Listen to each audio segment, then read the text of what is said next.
In this video, I'm going to share with you the #1 tip for intermittent fasting that will boost your journey to lose that stubborn belly fat. Ready for the transformation?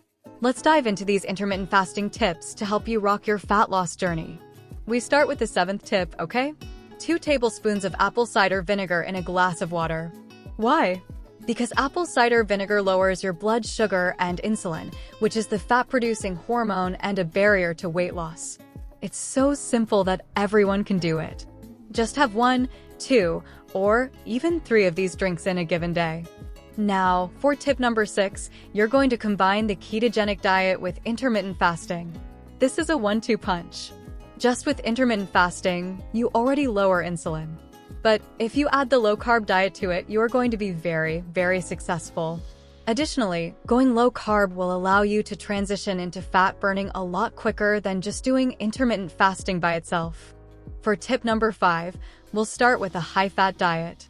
But as you transition and your appetite decreases after a few weeks, we'll start reducing the fat. This way, we can tap into more of the ketones from our own body fat rather than the fat that comes from our diet. For tip number 4, we want to enhance your sleep, but to do that, we have to lower your stress. And what's even better than exercise for stress and sleep? Physical work around the house or in your backyard, anything like that is much more productive. You get something done, not just running on a treadmill, and physical work does something else for your mind.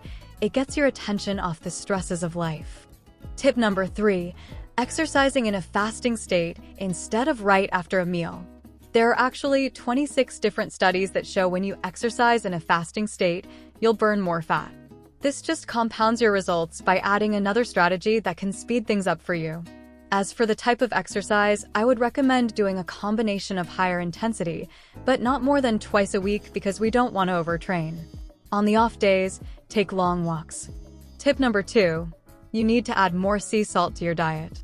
When you lose water weight, you lose electrolytes, especially salt. If you're low on salt and you're fasting, you're going to feel weaker, more tired. Many people don't realize how much salt they actually need, especially when they're fasting. If you're low on salt, you're not going to sleep that well, especially in the first part of sleep. So be more mindful and add a little more salt to your food. Now, the #1 tip to lose belly fat. This is the most important tip. Take note of this. You want to let your body determine the intermittent fasting pattern by hunger. Here's the rule. Don't eat unless you're hungry. This way will allow your body to transition at the right pace. Some people can fast longer than others. Once your body gets into this amazing adapted state and you're burning fat, you should feel great mentally and physically. If you don't, it means that you're not ready yet, so keep going and take your time. Thank you so much for watching. If you enjoyed the video, share it with your friends and family, feel free to leave a comment, and most importantly, have a great day.